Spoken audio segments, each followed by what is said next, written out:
নমস্কার বন্ধুরা, সুস্মিতা কুকিংয়ে আপনাদের সবাইকে স্বাগত জানিয়ে আজকে আমার রেসিপি তৈরি করব নোটের শাক। আমি নোটের শাকটা কিভাবে বানাই দেখে নিন, আর আমার রেসিপিটা স্কিপ না করে প্রথম থেকে শেষ পর্যন্ত দেখার অনুরোধ রইল।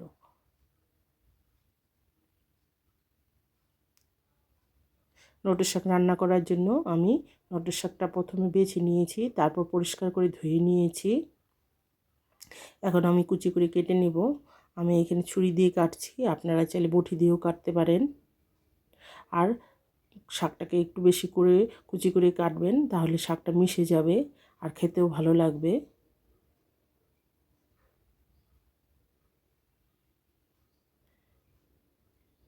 এইভাবে আমি কুচি করে সম্পূর্ণ শাক কেটে নিচ্ছি।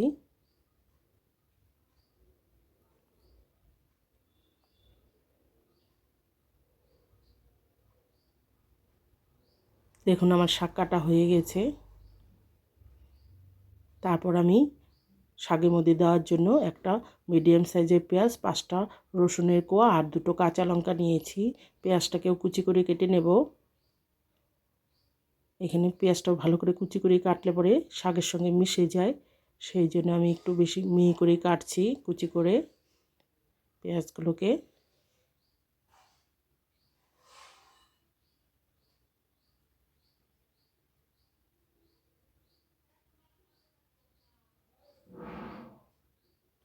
তারপর লঙ্কাগুলো আমি ফেলে দিচ্ছি, এখানে চিড়ে দিচ্ছি আমি লঙ্কা। আপনারা চাইলে এখানে কুচি করে কেটেও দিতে পারেন, আর ঝালটা আপনারা বুঝে দিবেন। আর রসুনগুলোকেও আমি কুচি করে কেটে নেব, আপনারা চাইলে এখানে থেতো করেও নিতে পারেন। আমি কুচি করে নিচ্ছি। আমার ভালো লাগে শাকের মধ্যে একটু দানা দানা থাকলে, রসুনের কোয়া মুখে বাঁধলে ভালো লাগে খেতে, সেই জন্য আমি কুচি করে নিচ্ছি। আপনারা চাইলে থেতো করে নিতে পারেন, সেটাও ভালো হয় খেতে।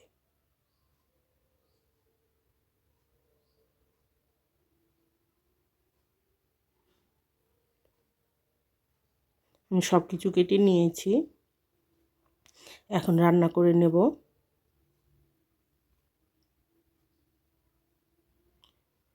তার জন্য গ্যাসে কড়াই বসিয়ে দিয়েছি। কড়াইটা গরম হলে আমি সর্ষের তেল দিয়ে দিচ্ছি। তেলটা গরম হলে ফোড়নে দিচ্ছি 2টো শুকনো লঙ্কা আর ছোটো চামচের 1 চামচ কালো জিরে। এখন 10-15 সেকেন্ড আমি ভেজে নেব মশলাটাকে। আবার বেশি ভাজবেন না, কালো জিরে বেশি ভাজলে তেতো হয়ে যায়। হালকা করে ভেজে তারপর আমি রসুনের কোয়াগুলো দিয়ে দিচ্ছি। রসুনের কোয়াটা একটু সময় ভেজে যাতে কাঁচা গন্ধটা চলে যায়, তারপর আমি পেঁয়াজ দিচ্ছি। পেঁয়াজটাকেও হালকা লাল করে ভাজবো, বেশি কড়া করব না।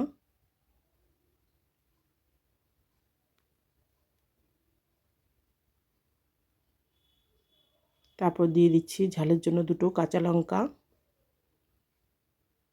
কাঁচা লঙ্কাটাও এই সময় দিয়ে দিচ্ছি, তাহলে কাঁচা লঙ্কার সেন্টটাও খুব ভালো আসবে। তারপর আমি শাকগুলো দিচ্ছি।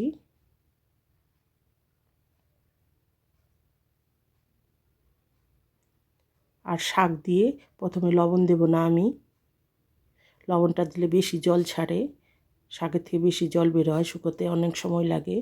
সেই জন্য আমি শাকটাকে হলুদ দিয়ে একটু ভেজে নেব।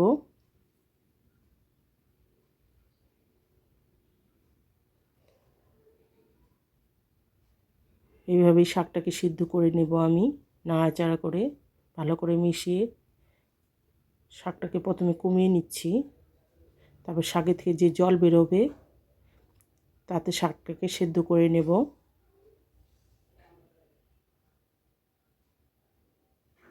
সব কিছুর সঙ্গে ভালো করে মিশিয়ে নিয়েছি শাকটাকে।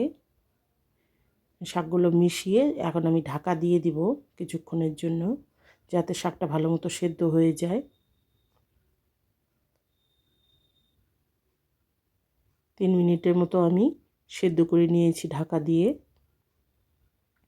এখন আবার নাড়াচাড়া করে দিচ্ছি। শাকটা আমার ভালো মতো মিশে গিয়েছে।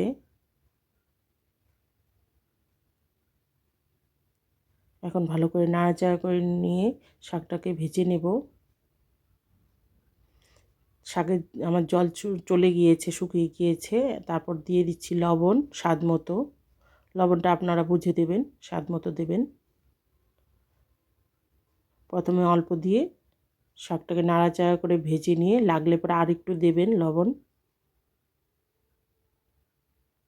শাকের মধ্যে খুব বেশি একবারে লবণ দিতে যাবেন না, শাক তো এমনি কমে যায় ভাজা হলে পরে। তারপর আমি দিয়ে দিচ্ছি হাফ চামচের মতো এখানে পোস্তদানা। পোস্তদানাটা দিলে শাকের টেস্টটা আরও বাড়ে। আপনারা চাইলে এখানে ভাজা বাদামও দিতে পারেন। আমি এখানে ভাজা বাদাম আর ব্যবহার করছি না, শুধু পোস্ত ব্যবহার করছি।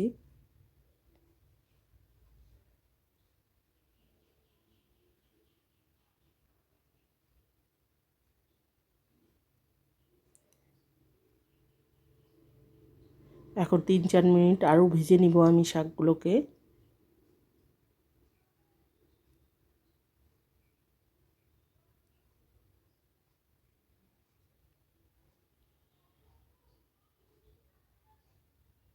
শাকগুলো যখন ভেজে একদম কড়াই ছেড়ে দিবে, লেগে যাবে না কড়াইয়ের মধ্যে, তখন বুঝবেন শাক হয়ে গেছে।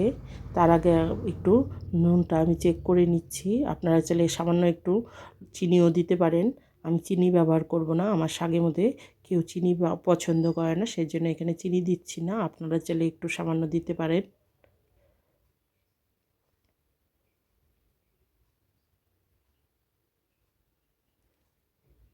দেখুন কড়াই ছেড়ে যাচ্ছে, শাকটা একদম লেগে যাচ্ছে না। এখন শাকটা আমার রেডি হয়ে গেছে, আমি নামিয়ে নিচ্ছি একটা প্লেটের মধ্যে। আপনাদের আমার রান্নাগুলো কেমন লাগে প্লিজ কমেন্টস করবেন, আর যদি ভালো লাগে লাইক শেয়ার করবেন, আর আমাকে উৎসাহিত করে নতুন রেসিপি পাওয়ার জন্য প্লিজ একটা সাবস্ক্রাইব করবেন, আর পাশে থাকা বেল আইকনটি প্রেস করবেন। আর ফেসবুক থেকে দেখে থাকলে প্লিজ আমার চ্যানেলটাকে ফলো করে রাখবেন। আবার নতুন কোনো রেসিপি নিয়ে হাজির হয়ে যাব। ভালো থাকবেন, সুস্থ থাকবেন, ধন্যবাদ।